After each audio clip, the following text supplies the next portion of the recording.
Psalm 103. This is a psalm of David. It says, bless the Lord, O my soul, and all that is within me. Bless his holy name. Bless the Lord, O my soul, and forget not all his benefits, who forgiveth all thine iniquities, who healeth all thy diseases. Bless the Lord. He will forgive your iniquities. He don't remember those things. That once you call on him for healing, he heals. He heals. Matthew chapter 4, verses 23 to 24.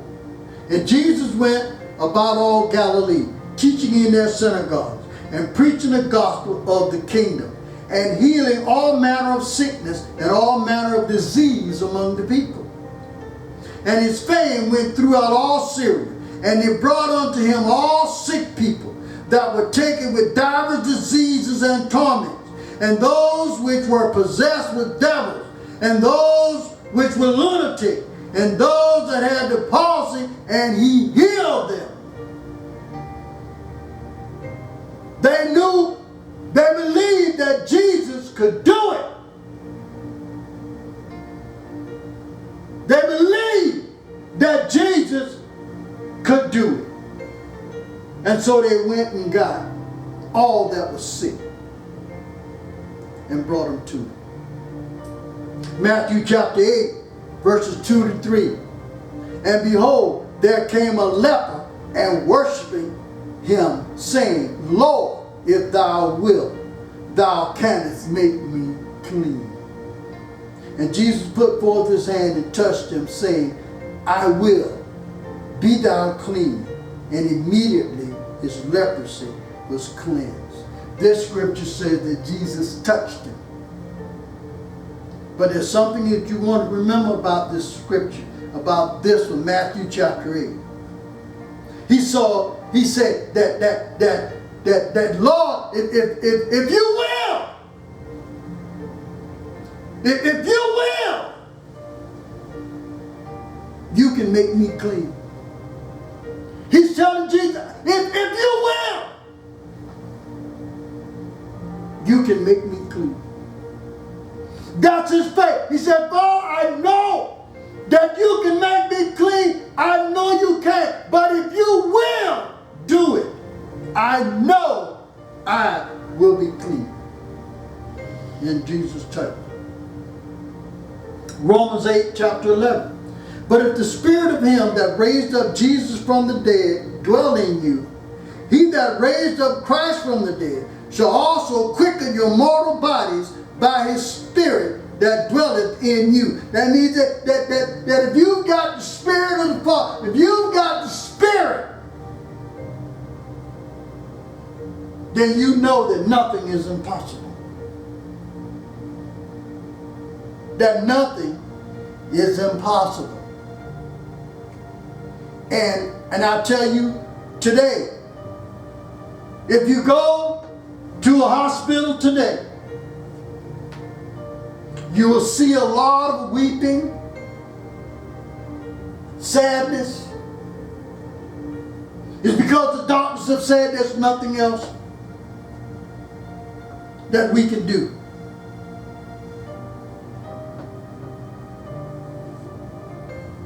And when we put our faith and when we believe in Jesus,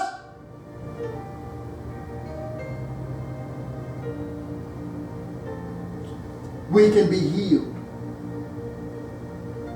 And the healing that takes place may not always be the physical healing. It may be a soul healing. Something that we don't see. A healing of our soul. Our souls are tormented. Our souls are being attacked. And there's a healing in our souls.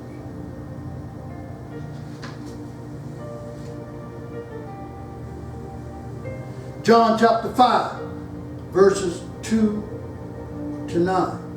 Now there is at Jerusalem by the sheep market a pool, which is called in the Hebrew tongue Bethesda, having 5 porches. In these lay a great multitude of impotent folk, of blind, halt, withered, waiting for the moving of the water.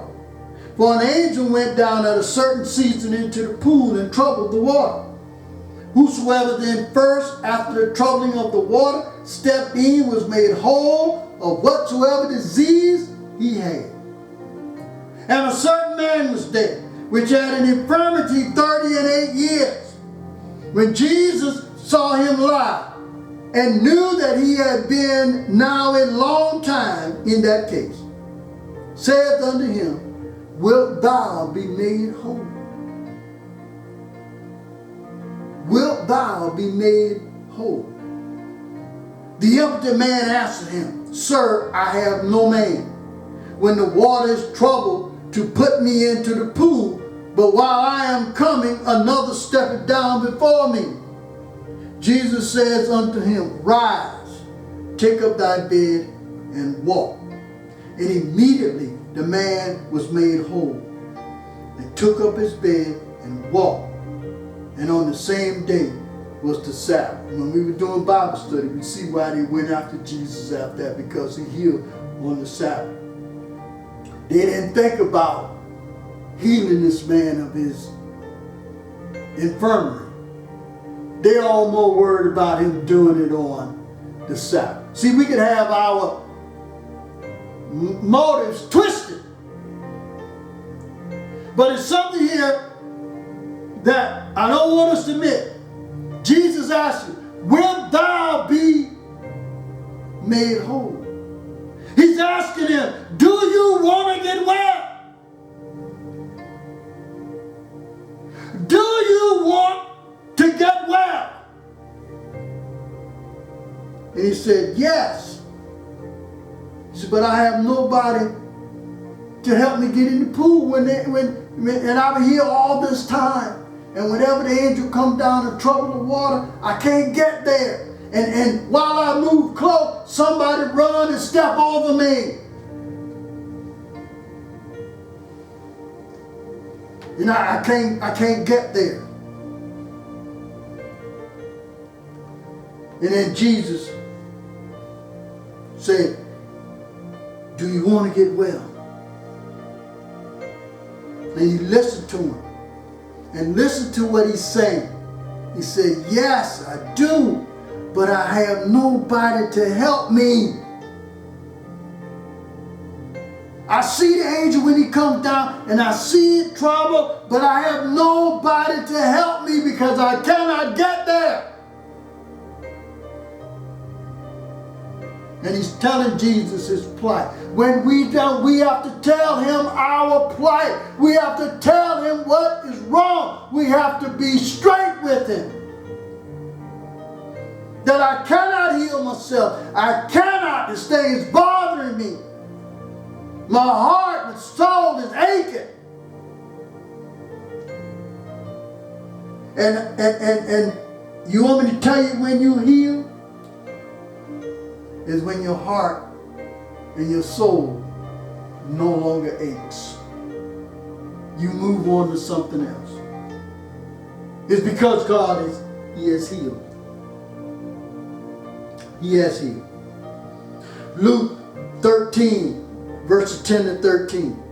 And as he was teaching in one of the synagogues on the Sabbath, and behold, there was a woman which had a spirit of infirmity 18 years, and was bowed together, and could in no wise lift up herself. And when Jesus saw her, he called her to him and said unto her, Woman, thou art loose from thine infirmity. And he laid his hand on her, and immediately she was made straight and glorified God. This is one that she was bowled over and she could not stand up straight.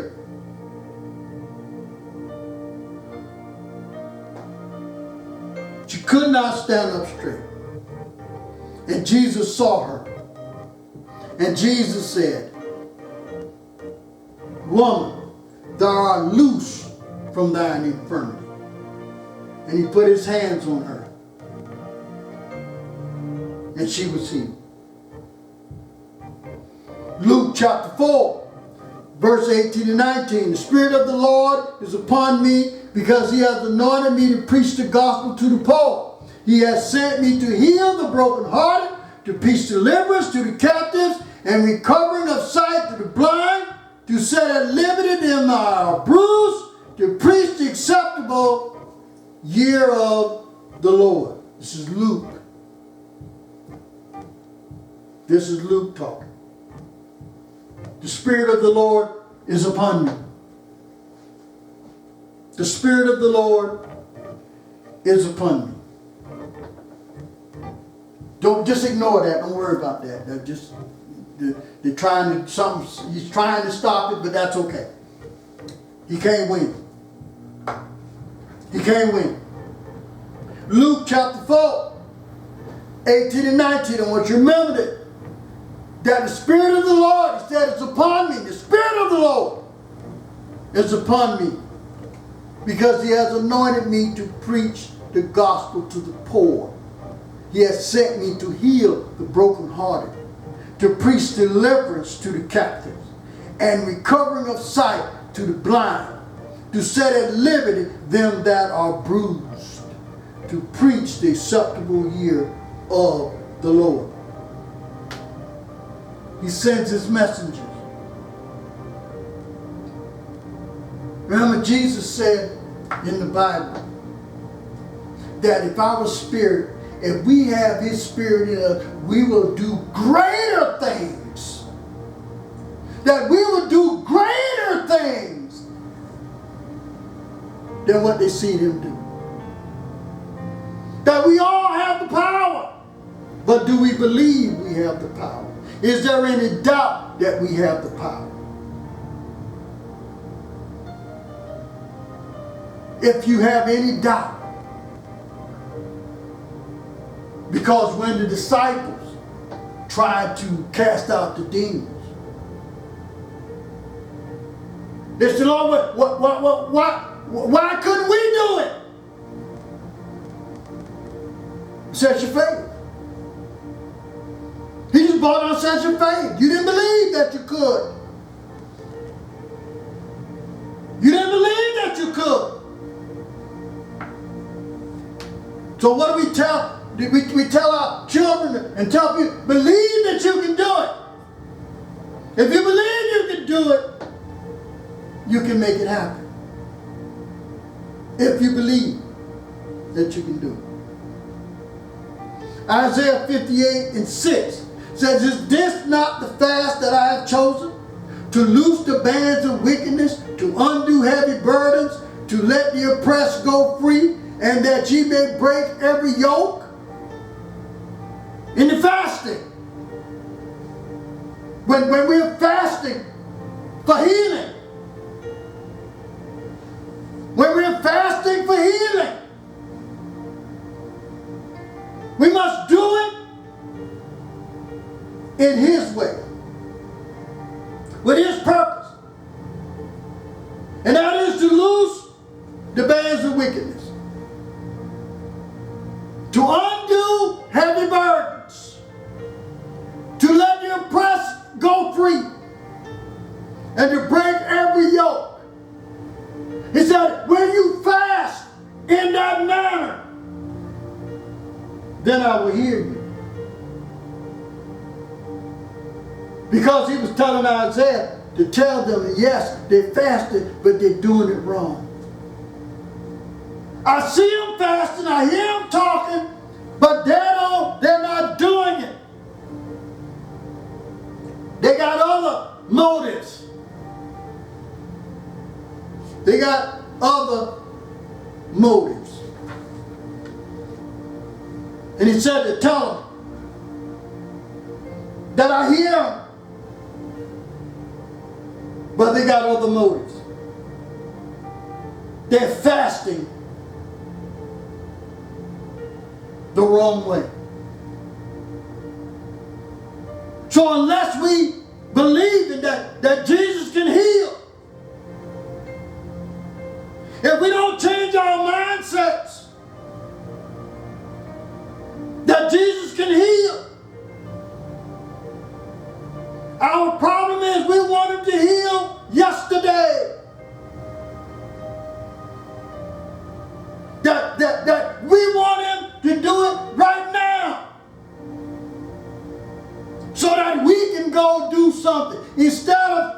looking for healing so that you can profess and confess Jesus Christ, there's a hole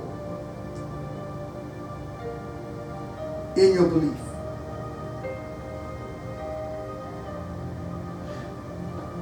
Third John verse 1 and 2. The elder unto the well-beloved Gaius, whom I love in the truth. Beloved, I wish above all things that you may prosper and be in health, even as thy soul prosper. So he's praying to Gaius, so something's wrong with Gaius, that he may prosper in health,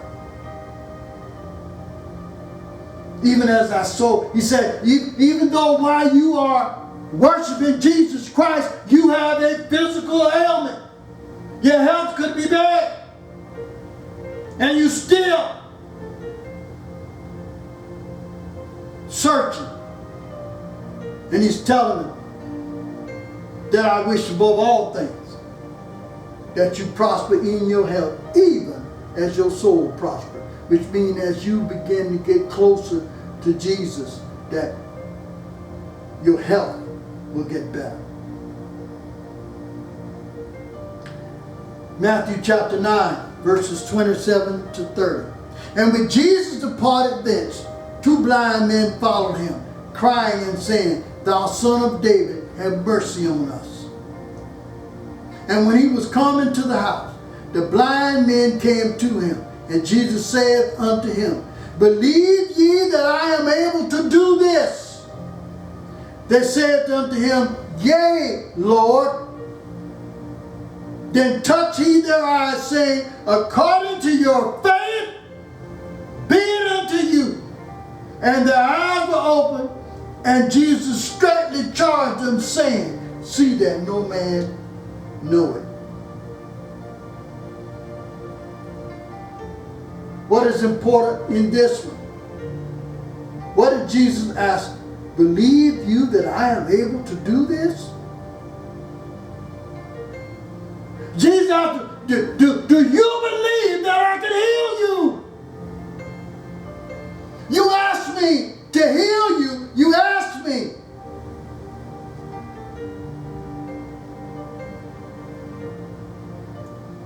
Do you believe that I can do it?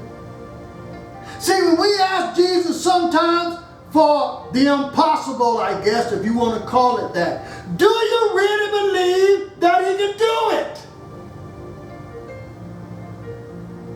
So Jesus asked these blind men, do you believe I can do this? And they said yes. They believed that he could. Now whether they heard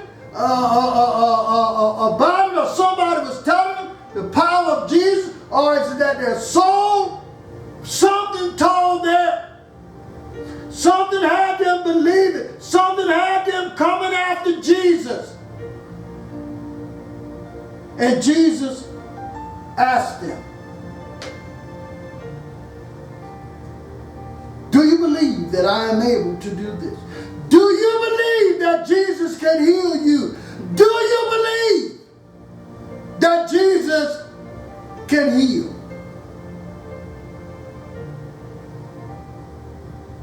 That's all the question is. Do you believe that Jesus can heal? Proverbs 4:20-27 says, My son, attend to my words, incline thine ear unto my saying. Let them not depart from thine eyes. Keep them in the midst of thine heart. For they are life unto those that find him, and health to all their flesh. Keep thy heart with all diligence, for out of it are the issues of life. Put away from thee a froward mouth, and perverse lips put far from thee. Let thine eyes look right on, and let thine eyelids look straight before thee. Ponder the path of thy feet, and let all thy ways be established. Turn not to the right hand, nor to the left. Remove thy foot from evil. How are we to believe if we are double-minded? How are we to believe that Jesus can heal if we are double-minded? How can we believe? If Jesus asks us today, do you believe that I can heal you? Do you believe that I can heal them? More importantly, do you believe that I can heal you? Would there be any doubt? Would there be any doubt today that Jesus can heal you? If he asks you today, and I'm talking to you Facebook, YouTube, Instagram, Twitter, Clubhouse, TikTok, congregation, anybody that can hear me. If Jesus asks you today, right now, do you believe I can heal you? Would you say it with your mouth or would you say it with your heart? Because there is a difference. The people in the scriptures that I was reading, that they were coming to Jesus from their hearts, not their mouths. They were believing in their hearts that Jesus could heal. And so he acted.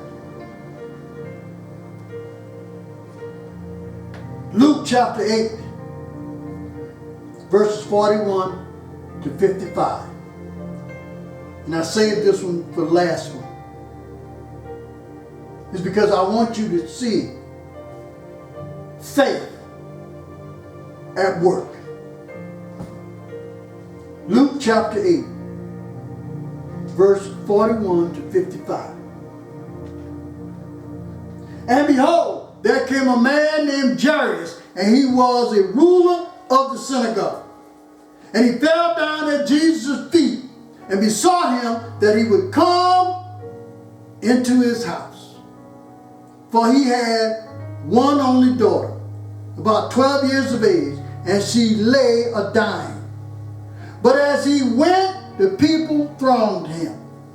And a woman having an issue of blood 12 years, which had spent all her living upon physicians, neither could be healed of any, came behind him and touched the border of his garment, and immediately her issue of blood stanched. Then Jesus said, "Who touched me?" When all denied, Peter and they that were with him said, "Master, the multitude thronged thee and pressed thee, and sayest thou, who touched me?" And Jesus said, "Somebody has touched me. For I perceive that virtue is gone out of me." Now I want you to think about that for a moment. That Jesus felt somebody's belief. That somebody believed that all they had to do was just get close enough to touch his garment. And he said, "I know somebody touched me. Something happened." This wasn't no ordinary touch. This was a touch of belief for healing. And when the woman saw that she was not healed, she came trembling and falling down before him. She declared unto him before all the people for what cause she had touched him, and how she was healed immediately. Jesus knew it was something. This touch was not a regular touch. This was a touch of belief. Something, a touch of belief. This wasn't just, let me go and touch his garment. No, there was something that said, I got to get over here because I know that he can do it, and all I got to do is just get close enough Close enough. And he said unto her, daughter, be of good comfort. Thy faith has made thee whole. Not the touching of the garment per se. It was her faith. Her faith was that is all I got to do is just get close. I don't even have to talk to him. I don't even have to ask him anything. I don't even want him to acknowledge me. But all I know is I got to touch him and I know I'll be healed. That's faith. While he yet spake, there cometh one from the ruler of the synagogue's house, saying unto him, thy daughter is dead. Trouble not the master. They've given up. They've given up.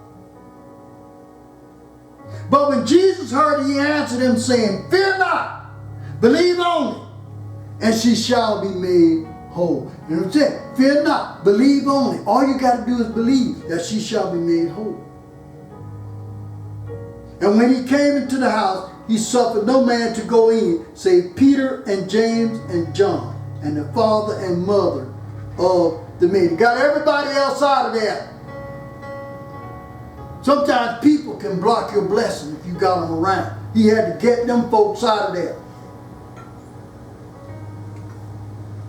See, sometimes to heal your soul, he got to get people out your life. He got to get people away from you.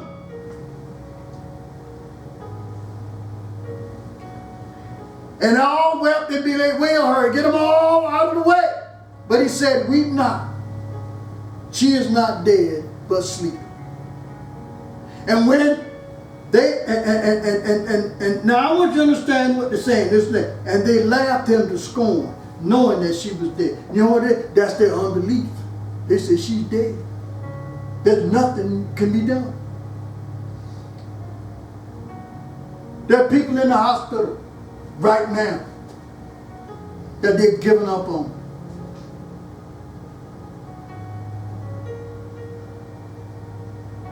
Right now, they've given up.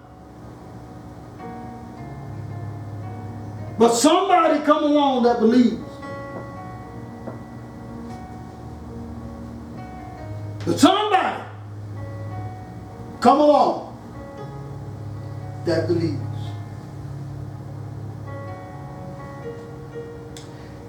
And they laughed him to scorn, knowing that she was dead. They thought she was dead. And he put them all out and took her by the hand and called, saying, Maid, arise. And her spirit came again. And she arose straightway. And he commanded to give her meat. Now those two things right there, I want you, those two, that script, is that both of them had daughters. And what Jesus saw was their belief and their faith that he could do it.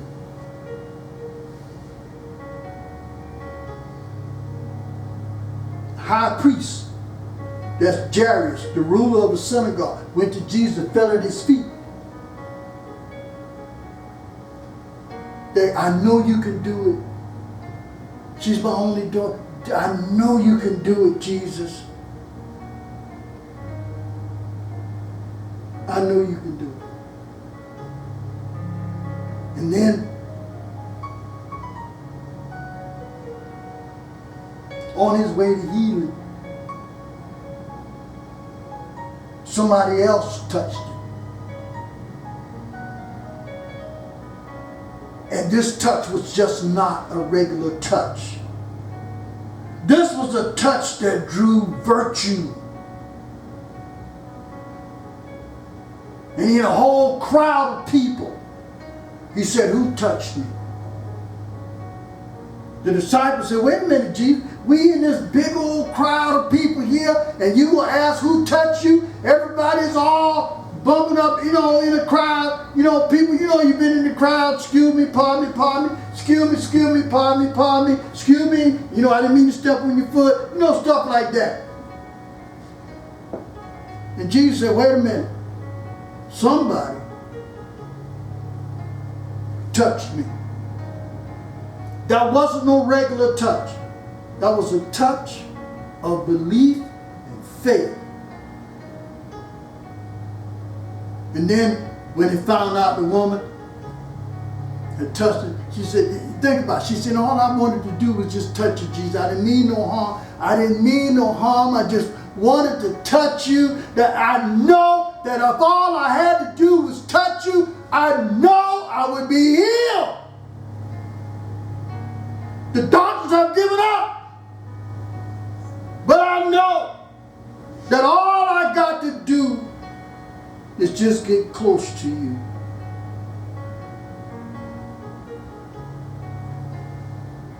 And what did Jesus say? That it was your faith that healed you. Your faith healed you. And then while you're doing that, then word comes to Jairus that your daughter is dead. Don't bother, Jesus. Don't bother to come in. She's dead. They gave her up today.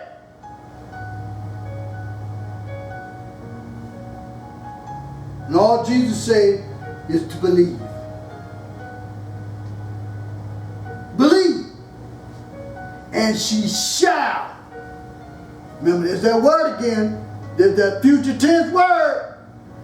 She shall be made whole.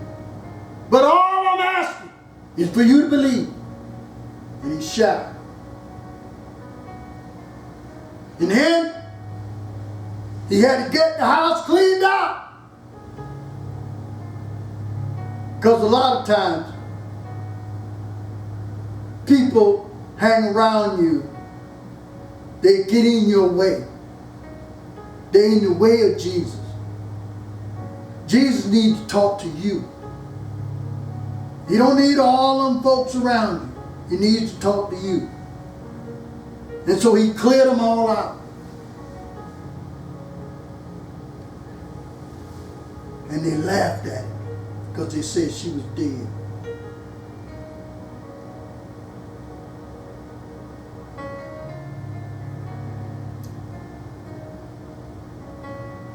And Jesus said, arise. Arise. And I'm here to tell you today, Facebook, YouTube, Instagram, Twitter, Clubhouse, Congregate, anybody hear me?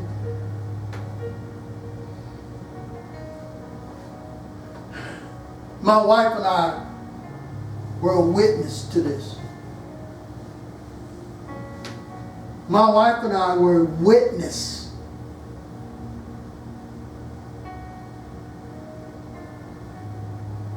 Till when people give up on you and they expect you to die.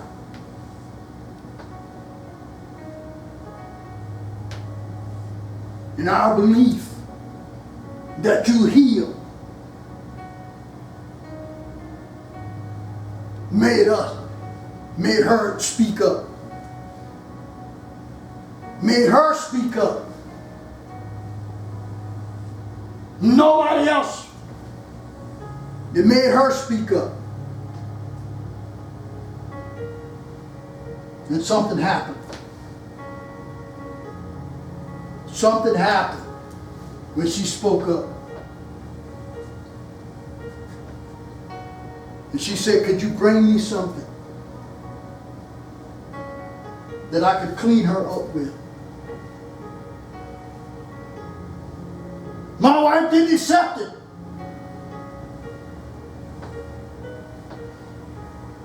But everybody else had given up. She didn't accept it.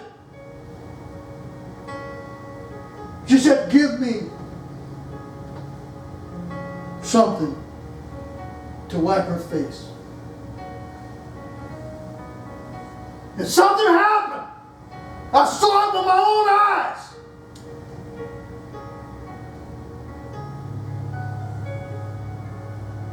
She moved. She moved. And my wife continued to wipe her down. She moved. And I can tell you, when we walked in there was no movement. Everybody had given up. I'm telling you this, for I know it, I've seen it, I know it. I've seen what Jesus can do if you believe. When everybody else has given up,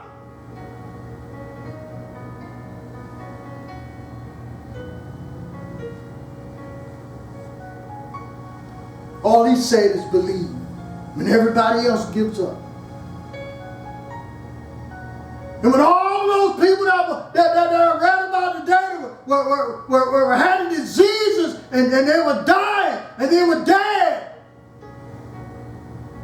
People that given up. Jesus said, just believe. Just believe.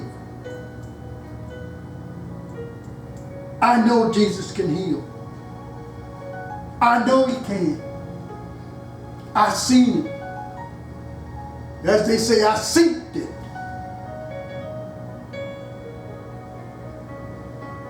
They've given up.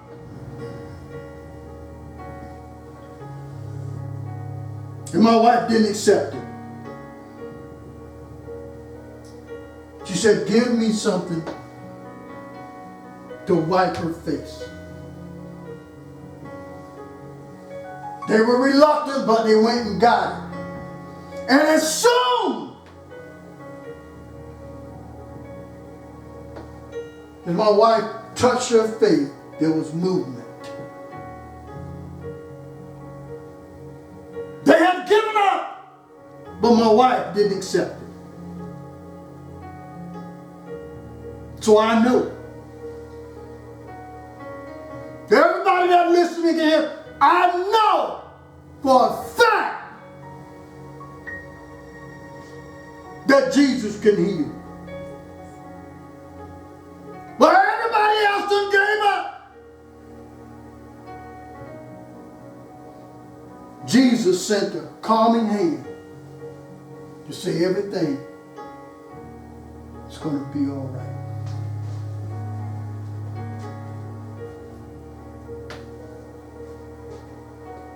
Sometimes it's somebody else's faith. The centurion, his faith, said, you don't even have to come to my house, Jesus. All I want you to do is just say it. And my servant will live. That's somebody else's faith. So I'm telling you today, on this healing Sunday, that I know for a fact that Jesus heals when everybody else has given up. Jesus is going to send somebody. And I've seen it with my own eyes. I've seen what it looks like to have the faith of a mustard seed when my wife did not accept what we saw. She didn't accept it. She said, give me a towel or something to wipe her face.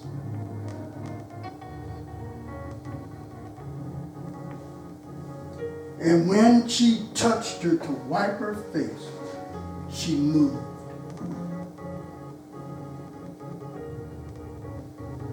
she moved. But everybody else had given up. They weren't even going to touch her. They had given up. So I know. I've seen it with my own two eyes. The healing of Jesus. I've seen it.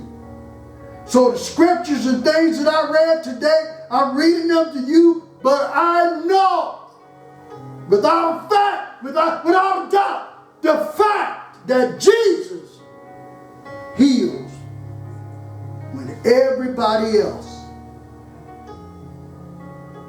has given up. Those people that were sick, that had the diseases, and all the people had accepted it.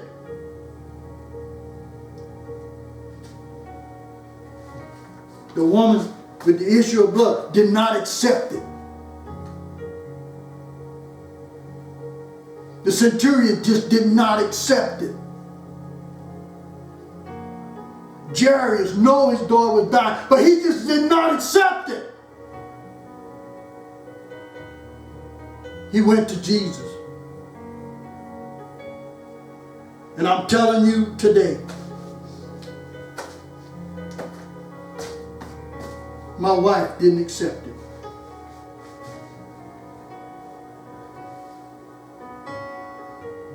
She didn't accept it.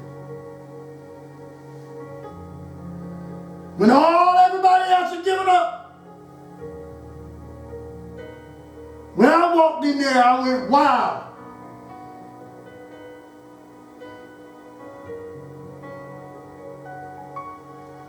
I said, wow.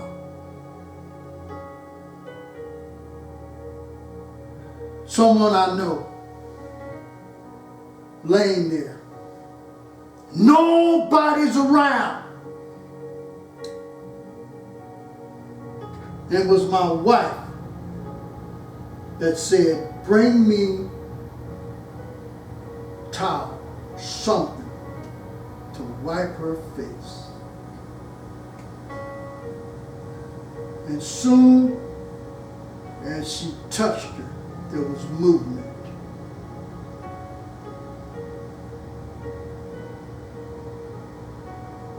There was movement.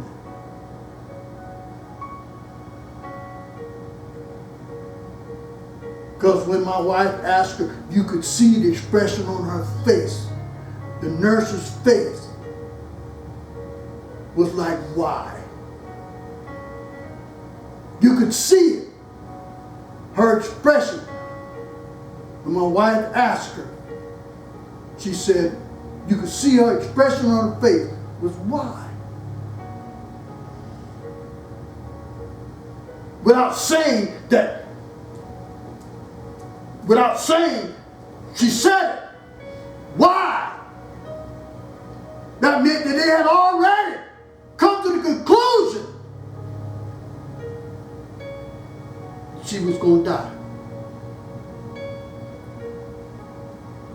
They had already come to the conclusion. They weren't even going to clean her up. They just accept that she was going to die. But my wife didn't accept it.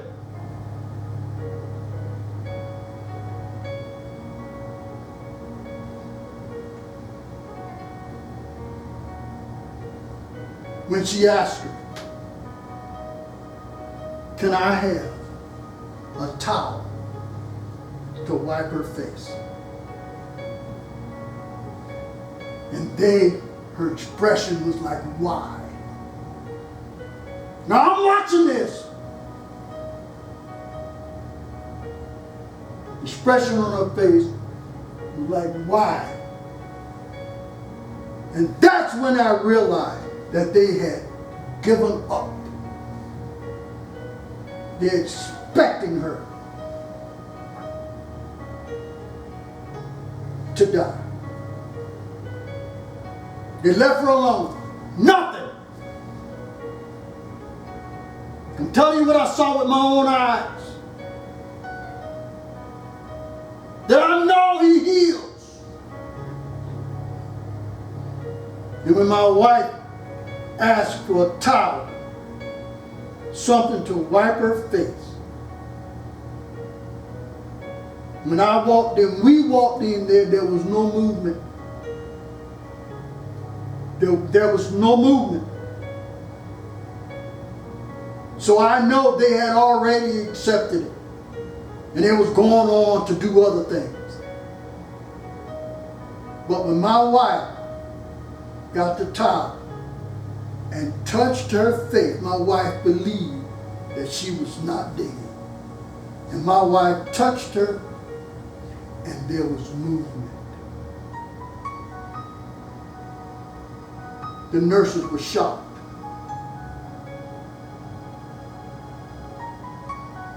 They were shocked. My wife did not accept it.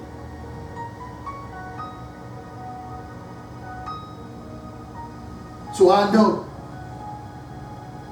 He heals. I know He heals. So I'm talking to somebody today. I'm telling you, He heals.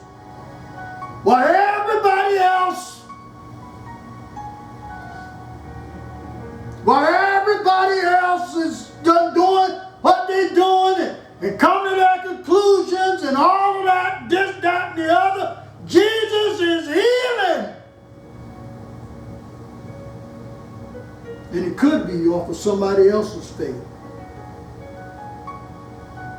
So I'm here to tell you today, Jesus heals.